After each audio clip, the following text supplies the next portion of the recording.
Hey everyone, welcome to Cuberviews episode 15. I hope you're having a great day. This is your host, Ian Braverman.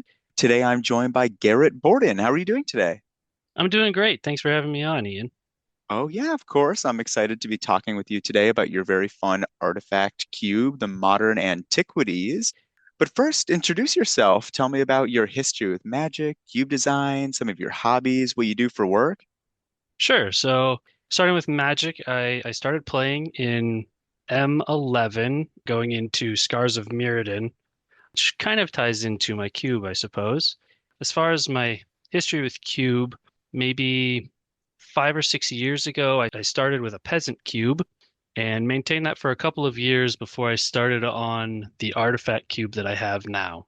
For my hobbies and my work, I'm an attorney. I practice in commercial litigation, so mostly business and employment lawsuits. My hobbies, I like to play pool and I play other games like Dominion quite a bit, and also really enjoy the game Factorio. Oh, very cool. Yeah. That's funny that you said that you started with a peasant cube. My first cube was a peasant cube too. I think like 5 or 6 years ago, like you said, thematic cubes and weird cubes weren't as big a thing. Like I think a lot of people had their pauper cube, their peasant cube, their legacy, their vintage cubes. So talk about people having similar cubes like that in the past. Yeah, I mean, I did enjoy that peasant cube, but found it overlapped a lot with other existing cubes, which I didn't like as much. And a lot of the archetypes were really limited by the peasant status. You don't get access to the rares and mythics that are really interesting sometimes. Yeah, I totally get that. When I was at CubeCon and played some peasant cubes, I was like, wow, these cubes are like 98% the same as mine. So Yeah.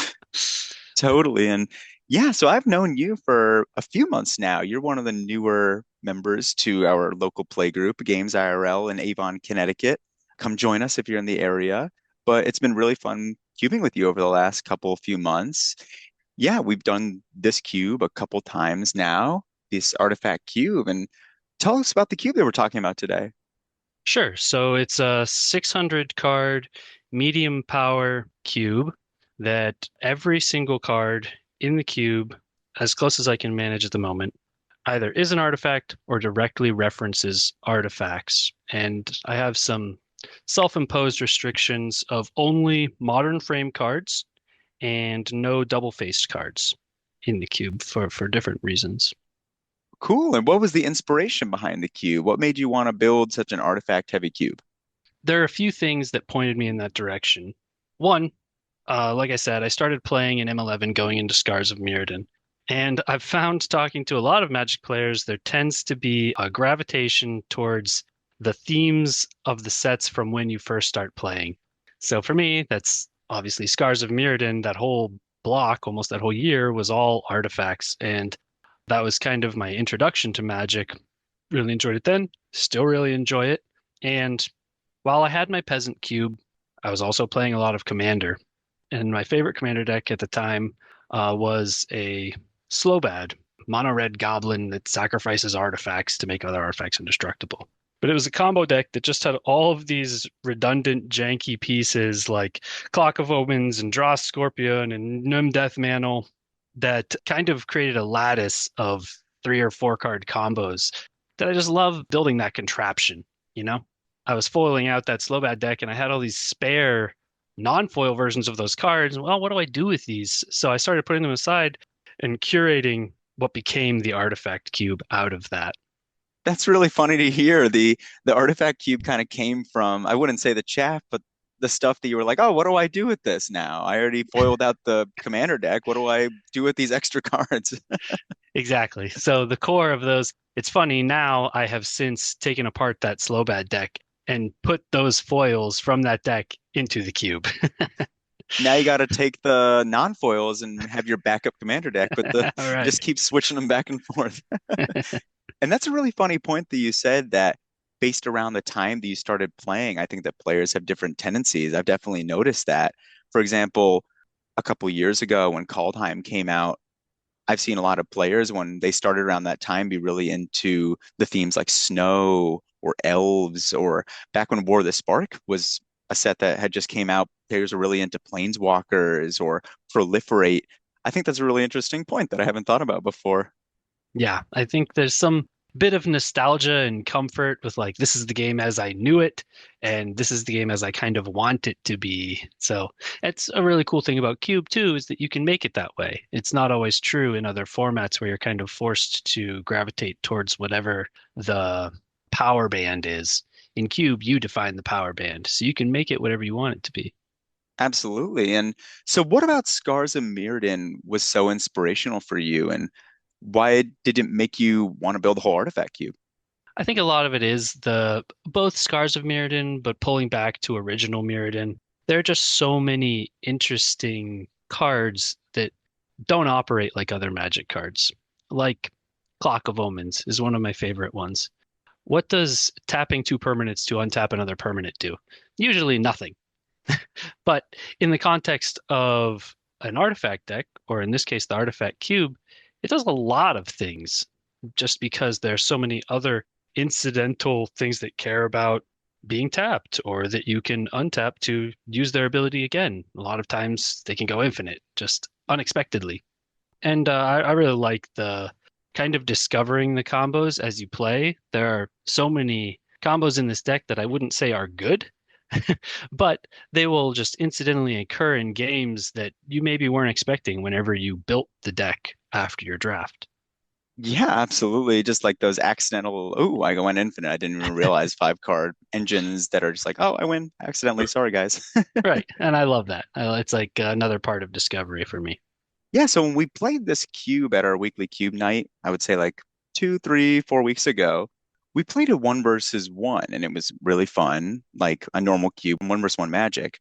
But in the description of the Cube Cobra, it also says that it can be played for multiplayer. Tell me about that. Right. I have drafted this cube many times, most of them online with friends that I've gathered through all the different places that I've lived. I have kind of a group that likes to get together, and I'm the only cube in our group, so we end up drafting this one. And most of them are commander players by nature. They want to play commander. So we end up compromising playing it in a multiplayer format, usually like a four-player draft. And I actually have commander, I'll call it an addendum that we pass around first before drafting the rest of the cube. And all of the commanders are carefully curated to synergize with the artifact cube. And it actually works really well. But it's very important for me that the cube be very versatile. I draft it a lot 1v1 with some of my best friends whenever we can't get other people together. And it's important to me to be able to support what did we have when we drafted it last? 11 player pod. Yeah. So I want to be able to do that too. And I think the nature of the artifact cube really lends itself to that because you can draft with very few or very many players or single player or multiplayer. And it all kind of works because everything has the underlying theme of artifact. Yeah, that's really cool. I haven't heard before about having an extension to a cube like that, having the commander pack at the beginning. That's really fun. And like you were saying, your play group only has one cube to play with. So I could guess if you're playing the same cube all the time, you might want to spice it up a little bit and say, hey, let's try a multiplayer and see how it goes. I've definitely done that with some of my cubes before, like my Tubert that's made for 4 player one versus one. And at one point we were like, hey, we try a multiplayer and see how it goes? And it was pretty fun. So Magic is a really well designed game and it works one versus one or multiplayer. And sometimes you don't even have to put in too much work for it. Yeah, there are definitely some considerations and concessions I've had to make for different cards to make sure that it works in multiplayer and single player. But for the most part, it's worked out really well. Another thing that's really interesting about this cube is that it only includes modern frame cards. Is that a stylistic choice, a gameplay choice? Like, there's some really old, powerful artifacts which have some strange rule interactions also, like mono artifacts, and when they're tapped, they don't do anything. Have you just not added those because you don't like the stylistic or the frame? Tell me why you don't include old border cards. Most of it is aesthetics. I wanted the cube to be have a homogeneous appearance. A lot of the cube I've stuck very closely to color symmetry which I know is not always advisable for play considerations. But for me, a lot of the cube is me looking at it and thinking about it, and I want it to look pretty. And for me, that is modern frame, just so it can all be the same. It also has the benefit of this is a medium power cube, and it avoids people asking me if there are mocks in my artifact cube. Yup. There's not. There's not going to be. So I have enjoyed the modern frame limitation. It hasn't really gotten in the way of most older cards that I might want to play. Also, with Wizards of the Coast's current reprint policy, there's not very much missing from modern frame that's not reserved list. Yeah, that's funny. It's going to be either reserve list cards that might be at $3,000 and also probably power outliers for the cube, or they'll reprint it at some point. So I'll just wait until they reprint it. Yeah, I think there might be two cards that would be interesting to play that are only in old frame, and that is Metalworker and Anvil of Bogarden, and both of those are reserve list. So Yeah, Metalworker's like $100 plus.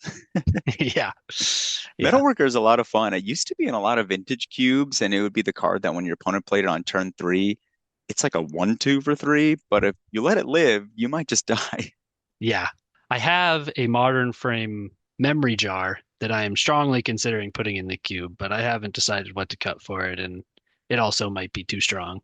Are there any cards that you purposely don't include because of being a multiplayer format? Yeah, the most recent one from the Lost Caverns of Ixalan, I think it was supposed to be a commander deck, but didn't end up coming in a commander deck, is the Illustrious Wanderglyph. It's a 5 mana golem, white, that makes a gnome on each upkeep.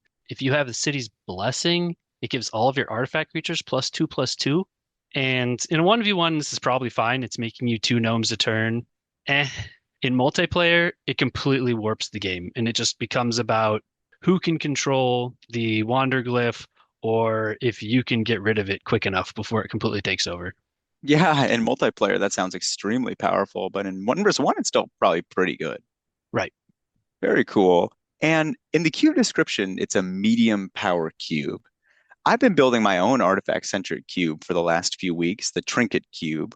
We drafted it for the first time a couple weeks ago, and I would say it's definitely on the lower power end. I purposely am avoiding a lot of the most powerful artifact cards because this cube's restriction is that it's filled with 0 and 1 mana trinkets that don't really do anything, like Urza's glasses or the baubles. Very synergy focused, so I'm purposely avoiding a lot of the really strong artifact cards.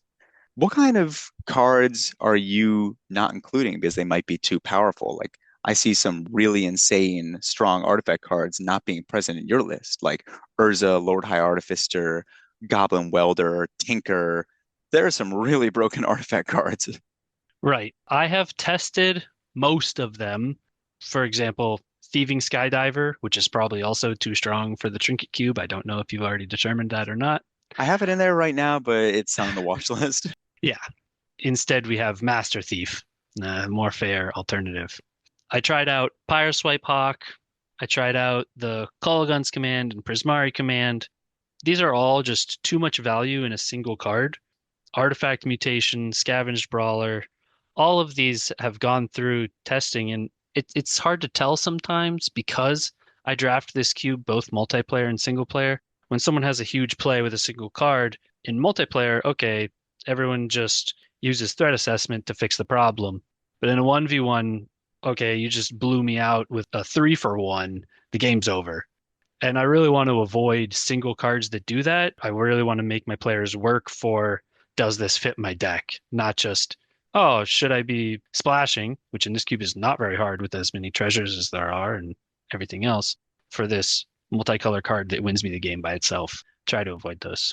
Yeah, the equation really changes when it's multiplayer or single player. Like in multiplayer, you might have more time to develop your board. You can be a little bit more greedy with your mana.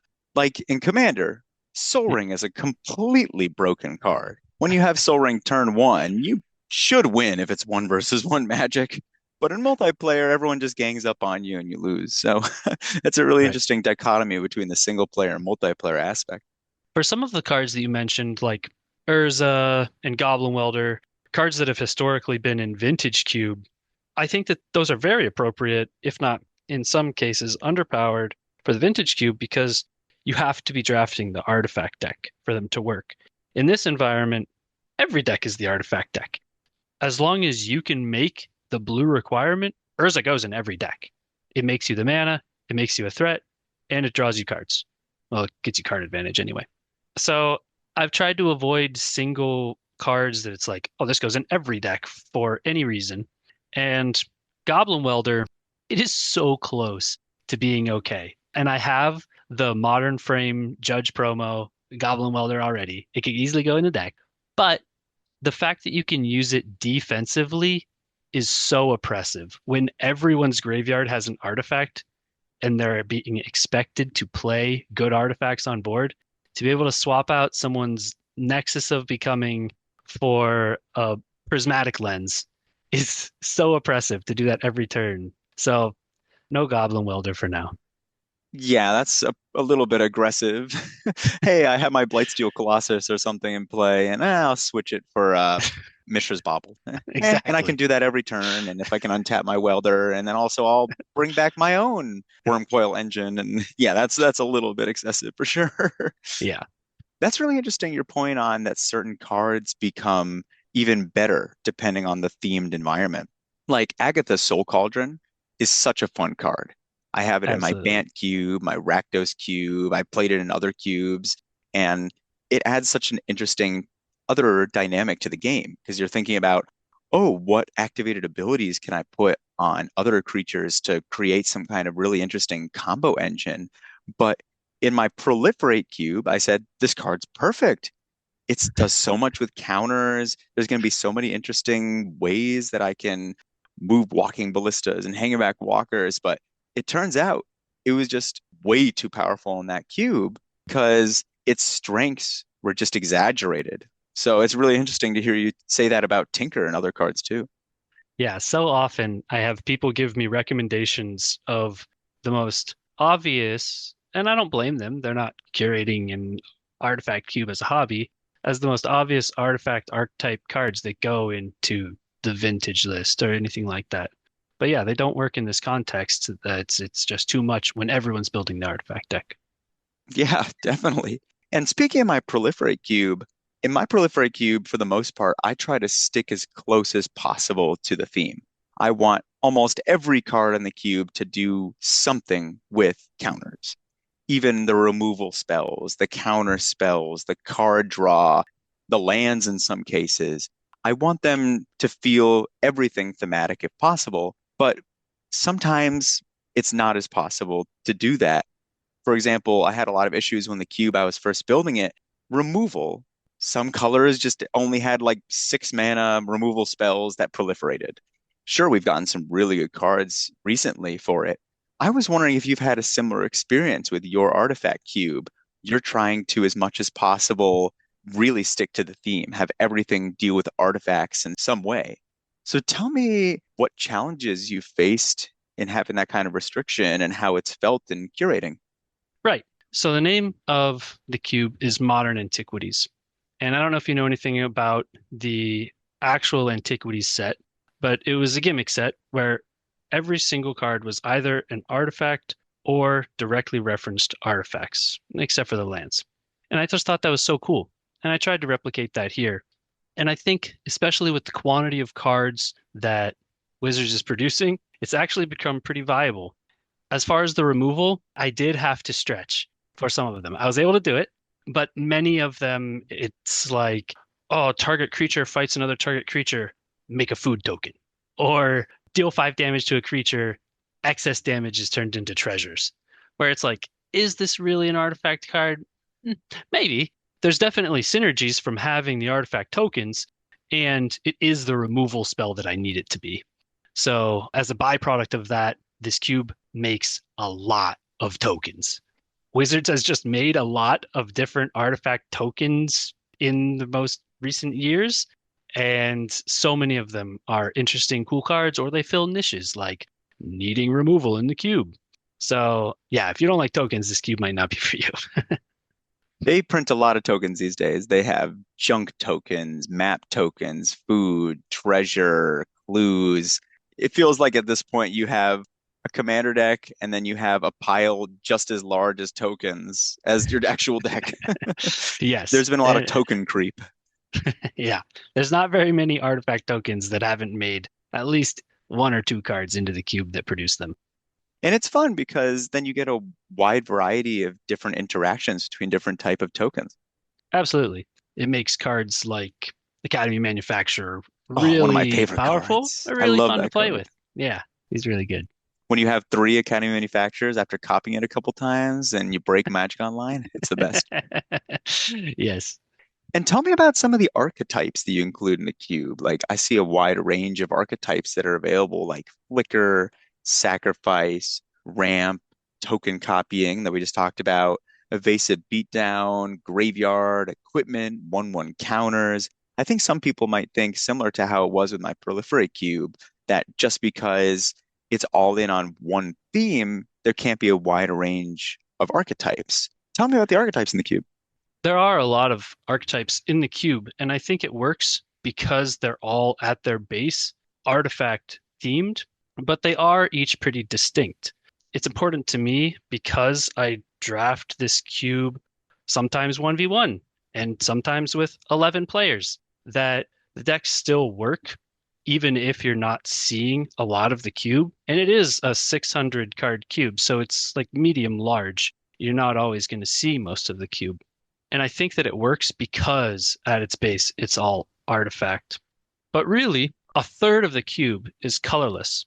So it enables you to build a deck where maybe you only have five, six on color, on theme cards, and you can fill the rest of it out with colorless cards that just slot into that archetype.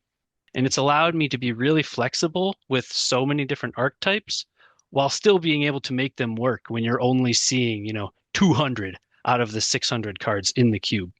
I've played a few artifact cubes in the past. For example, when I was at CubeCon a couple years ago, I played Uber Bear's Artifact Cube. Shout out to Uber Cube, great other cube podcast. Give them a listen. And also, I have my own Trinket Cube now that I've played a couple times. Some colors in Magic are much more focused on artifacts than others. For example, green, I've seen a lot of artifact cubes kind of being the contrarian color, being focused on artifact destruction and more of an anti-artifact color. While black for a long time really didn't have much at all to do with artifacts. And really only in recent years with Warhammer, I've felt that they've added a lot more artifact cards in that color. So tell me what you think the role of each color is in this cube when it comes to artifacts. Well, I think that black does suffer because it explicitly does not destroy artifacts, Yep. with the exception of maybe Gate to Phyrexia or some other obscure old frame card. Black does not do that. So it kind of makes up for it because it does kill creatures, which some of the other colors can really struggle to do when that card also has to reference artifacts somehow. Black gets to do that with Executioner's Capsule or Go for the Throat. And some of the most powerful creatures in the cube are non-artifact creatures. So black does have that strength that kind of makes up for it. But I do think slightly it is the weakest color in the cube right now. Red is definitely the strongest, just because so much of the good burn spells are also associated with artifacts like Galvanic Blast, Shrapnel Blast, Bottle Cap Blast. These are all great cards that happen to be very artifact centric. I think that there is some imbalance in the colors, but as far as the colors and their relationship to the archetypes, it kind of ties into what I was saying before. Because so much of the cube is colorless, it allows me to have archetypes be spread across sometimes three, four colors, and you really only need one of those colors. You need like five, six cards, and then the rest of the deck can be filled out with these colorless cards and maybe one or two, four or five of a splash color. So I've tried to focus more rather than on this is what this color should be doing, as these are the archetypes, these are the base colors, and then there are splash cards for each of the archetypes in the other colors. and it's worked out really well. Yeah. And that's really interesting what you were saying about removal. That's really cool. With so much of the creatures in the cube being artifact creatures, green and white removal that say destroy target artifact become definitely playable in your main deck. There's so many Absolutely. artifacts running around. They basically say destroy 80% of the cards in the cube. And black removal spells killing creatures with so many of them being artifacts, it can deal with a lot of artifacts too. True. Yeah. It's funny watching players who have never drafted this cube, and I'll get like an eighth pick Deglammer or something like that. That's in a normal cube entirely unplayable. But here, that is premium removal. I'm like, this gets rid of 50% of the permanents, probably more. So it's funny recontextualizing all of these removal spells that are A tier in this cube that wouldn't be playable otherwise. Yeah, definitely.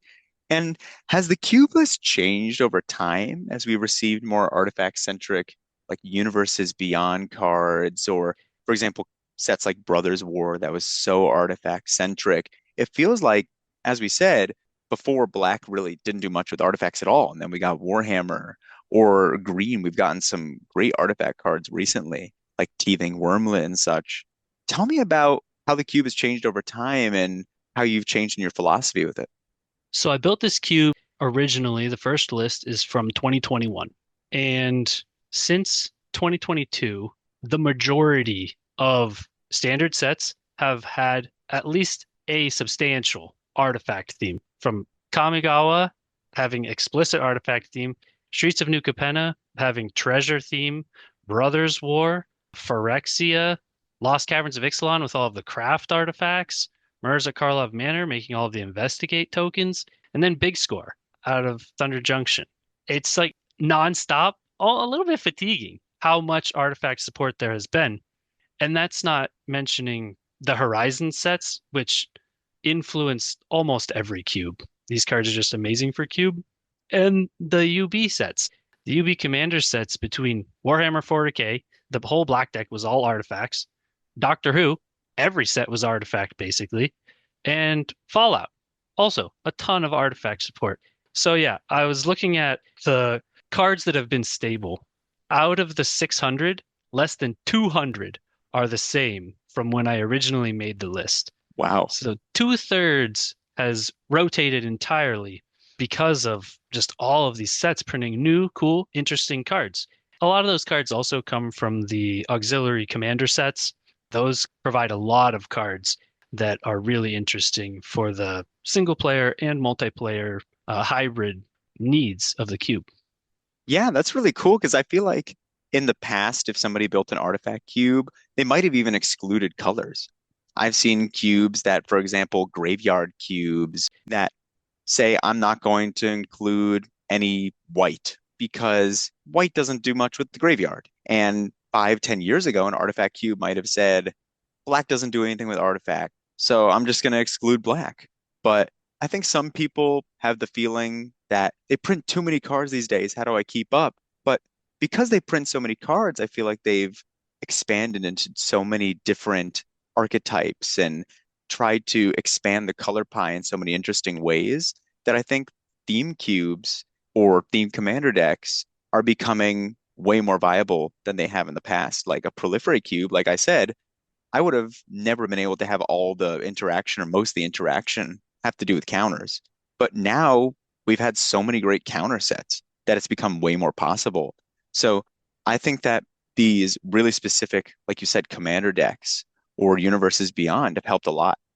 Absolutely. They open up so many niche cards. There are so many cards printed from the commander sets, the UB commander sets as well, that are so niche that do not make sense anywhere.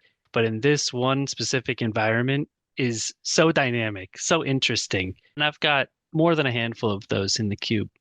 The other thing that I've noticed has changed a lot about the cube is the amount of colored artifacts. I know that this is something that Maro has talked about, the ability to boost the power level of artifacts by making them colored. And Wizards has definitely leaned into that in the last number of years. So much so that the cube used to be 50% colorless artifacts. I had to reduce that to a third because there are just so many interesting good colored artifact spells that I wanted to include and couldn't do that. It's really changed the dynamic of the cube. Yeah, I totally agree. I feel like we started to see more colored artifact cards with Throne of Eldraine when we got cards like Embercleave, the Great Henge. And I thought those were so great because they allow them to power up these artifact cards. Maybe with those, they were a little bit too much, but not every deck was able to play them and have really interesting artifact payoffs and for specific colors like black, like we said. So that's been really fun. And tell me about the role of combo in the cube.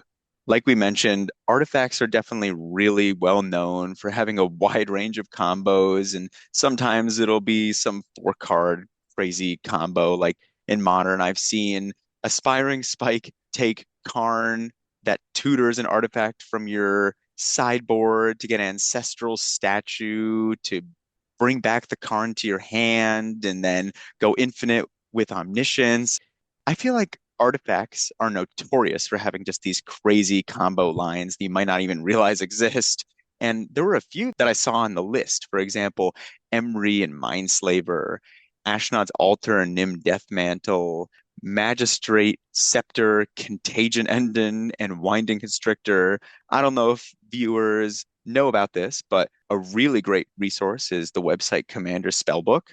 You can put your cube list into the website and it'll tell me you how many combos are in the cube and what cards you could add to complete combos. There are 124 found combos in this cube. So this cube definitely has some combo going on. There are a ton of combos, and I love combo. I mean, that's part of the origin of the cube is my slow bad combo deck. But I also, it's some kind of schism. I really despise two-card combos. Easy to assemble combos that don't require you to create this kind of web of an actual dedicated combo deck. So, because of that, combo is, I wouldn't say it's strong in the cube by any means. It's more incidental. And as long as you're willing to put a prototype portal, an Ugin's Nexus, a Clock of Omens in your deck, along with a bunch of other cards that happen to be good, you probably could end up comboing with the other cards you have in your deck, as long as you're willing to play some of the combo piece cards. Or if you're willing to be the combo deck at the table, those are the cards that are going to wheel. You could easily construct a very good combo deck by just drafting the necessary removal and draw cards first, wheeling all the combo cards and assembling your combo at the end of the draft. So I really enjoy this archetype and I want to support it as much as I can without, clogging the entire cube with this nonsense. There are definitely a ton of combos. I also checked Commander Spellbook.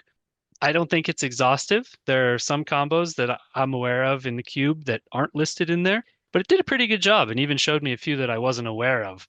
Some really obscure ones like Bootlegger's Stash, Clock of Omens with an artifact land and Peregrine Took. I would have never thought of that or done that, but seeing it here, it's just cool that these things can just happen. Definitely. I wonder how often people have four cards in play and theoretically they could go infinite, but people don't even think about them being an infinite combo. Yes.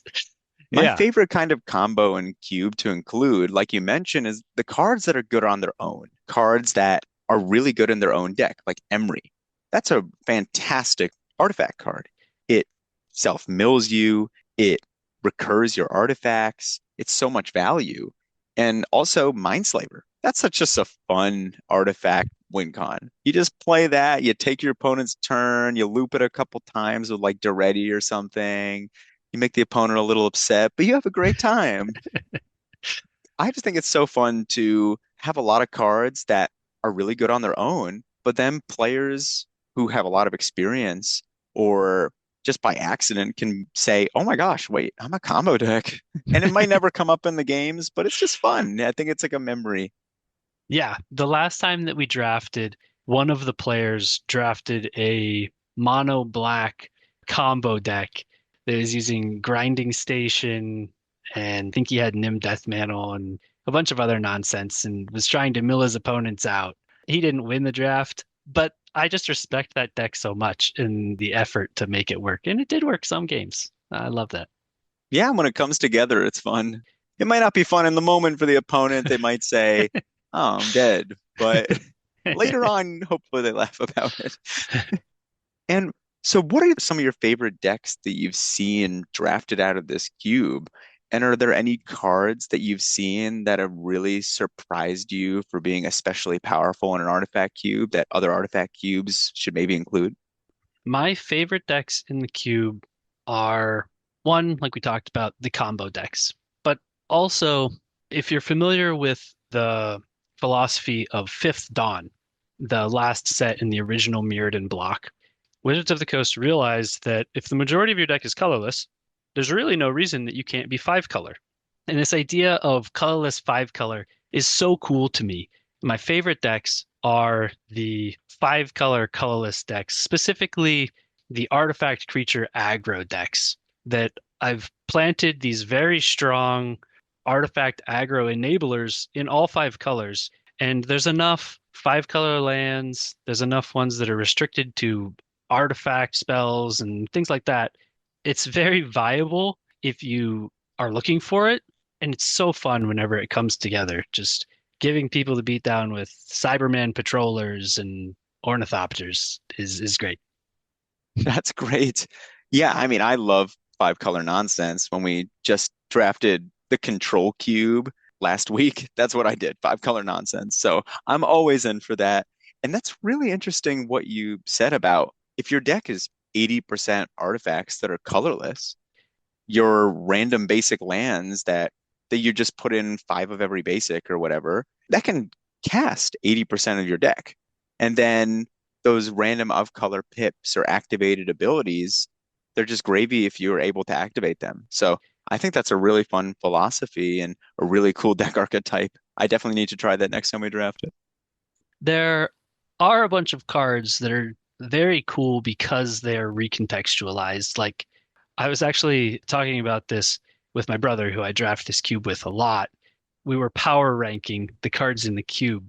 And what came out as number one is Dispatch. Yup. In the It's context of Swords this to cube, Plowshares, but better. it is a superior Swords to Plowshares. It's just insane. One Mm, white, exile a creature. There you go. exactly. In other environments, it's pay one, tap a creature, awful, unplayable. So it's that kind of thing that I really like. But most of the exciting cards, the cards that have surprised me, come from commander decks, and they're pretty obscure cards that I don't see played in any cube, and I don't know why they would be outside of an artifact cube.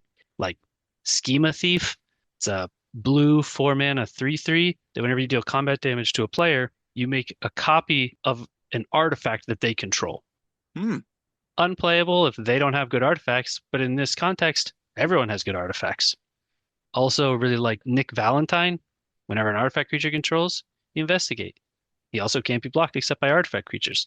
So he punishes the opponent for not playing artifact creatures if they're leaning too heavily on the colored non-artifact creatures, and also just gives you insane card advantage if you happen to be playing a lot of artifact creatures yourself.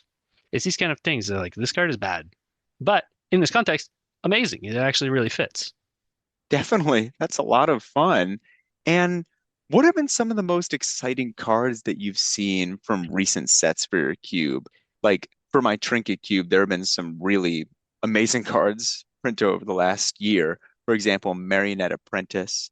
Marionette Master has to be one of the best black artifact cards. It's insane. Whenever you sacrifice a clue or a food or a treasure, drain your opponent for four. It's broken. And Marionette Very good. Apprentice is just the smaller version of that. And it also works for just creatures too. And it makes its own artifact along the way. That card is really good. And then Yeah. also Ghost Vacuum has been really impressive from Duskmourn. When I think a lot of people saw that, they thought, oh, it's just another Relic of Progenitus or a Soul Guide Lantern that you exile a card every turn from a grave. But in reality, it's a win con.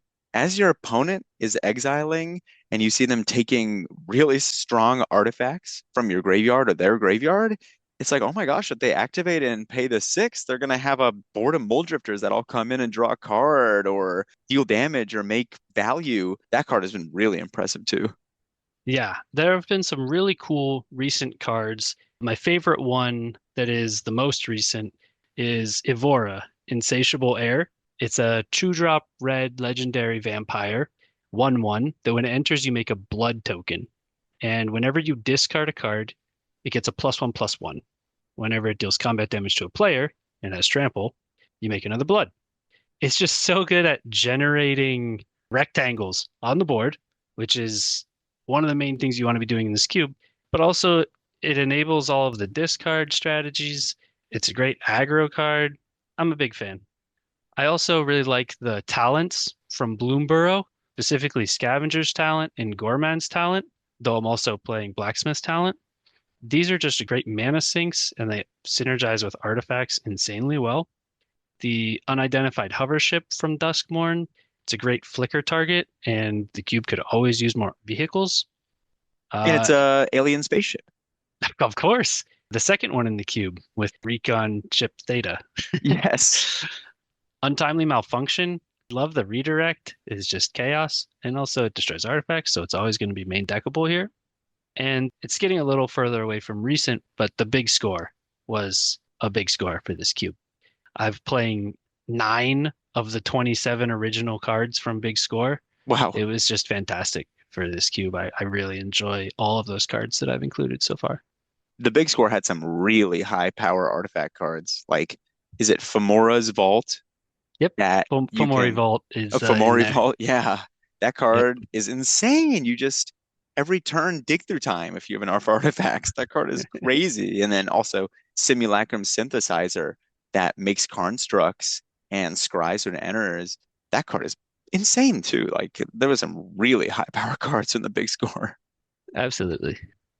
Let's jump into a pack one, pick one from the queue. We have a pack here. So we've got Treasury Thrall, 4/4, 6 drop in Orzhov that has Extort. And when he attacks, you may return an artifact, creature, or enchantment from your graveyard to your hand. We've got a Batter Skull. We've got a Haywire Might. We've got a Hedron Archive, Nile Spellbomb, Putrefy, Chronomaton, Gilded Goose, Master Thief. It's a 4 drop 2/2 that when he enters, you gain control of target artifact for as long as you control Master Thief. We've got Iron Soul Enforcer. This is a 5 drop 4/4 in white that whenever he or a commander you control attacks alone, return target artifact card from your graveyard to the battlefield. And that becomes even better when you're playing the multiplayer. Absolutely. But I like that he's also playable in 1v1. I don't have any commander exclusive functional cards. We've got Argent Deus. It's a 2 drop that when it enters, 2 oil counters. And whenever 2 or more creatures attack, you put an oil counter on it, and you can pay 2 and remove 2 oil counters to exile target non-land permanent, and its controller draws 2 cards. We've got Prophetic Prism. We've got Temple of Abandon, Teleportation Circle, and EDE Lonesome Eyebot. It's a 3 drop 2/1 flying artifact creature. It's a legendary. Whenever he attacks, you can put quest counters on him as long as you're attacking with more creatures than he has quest counters. And then you can pay some mana, sacrifice him to draw cards equal to his quest counters. Yeah, it's interesting because I feel like we have to do two pack one, pick ones here. We have to think of it from a multiplayer standpoint and the one versus one. So let's start with multiplayer. What are you thinking for the multiplayer? Because I think my picks are different multiplayer and single player. I think my picks are probably the same for first pick. For my second or third picks, they probably change. This pack, on the whole, is very medium. Does not contain any cards that I would consider S tier.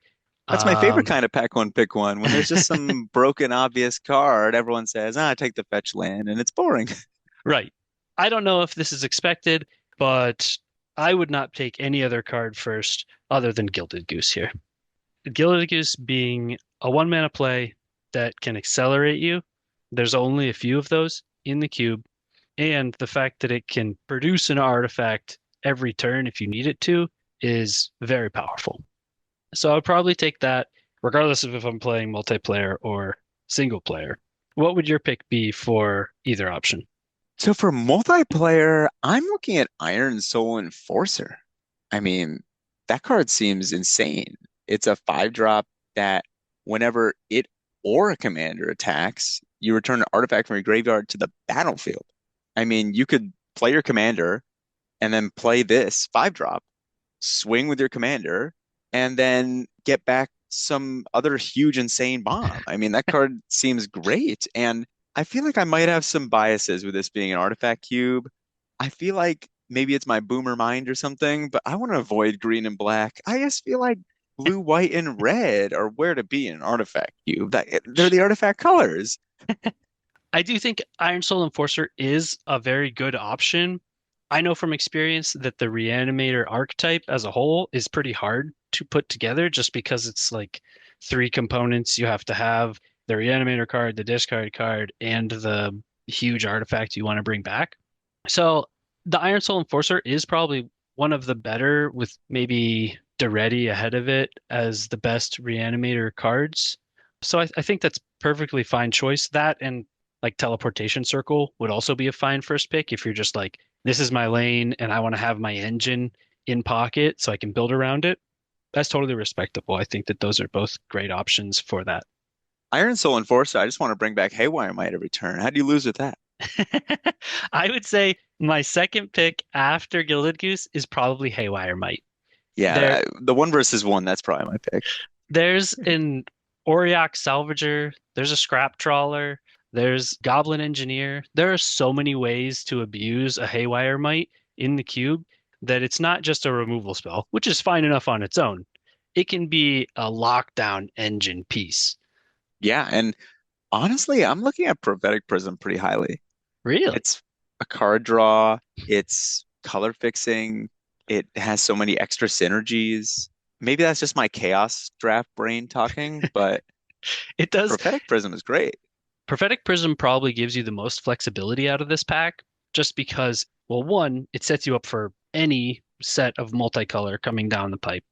But also, yeah, it's great sack fodder, whatever. You get your draw card on ETB. You could pair this with the teleportation circle. You could Yeah, pair Wheel this with Teleportation whatever. Circle, gaming. Yeah.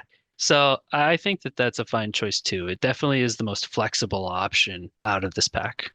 It's funny Definitely. to me that we're talking about these options and there's something like Batter Skull that's I would probably take that maybe like fifth pick, sixth pick, but that card is objectively a stronger card in a vacuum than a lot of these cards that we're talking about. It's 2025. I don't need Batter Skull. What's a Batter Skull? I just need some Uh, value garbage. That's me. Master Thief is a very strong option, and so is Putrefy, but those are both really color intensive. But I think that those are fine cards as well. Oh, Master Thief sounds really fun. I want to play Master Thief and then blink it with Teleportation Circle and then sack the artifact that I steal over and over again. That's the We're cooking. dream. Yeah, we're That's cooking. that's really hot. That's good. Awesome. Well, Garrett, it's been a ton of fun having you on the podcast. Anything else you want to say before we wrap up here? No, just thanks so much for having me. I love talking about Cube, my cube, your cube, anybody's cube. So I just really appreciate you having me on and letting me talk about my cube. Of course, we'd love to have you on again in the future. And thank you everyone for listening. Please subscribe, follow, leave a 5-star review, and hope to see you all next week and have a great day.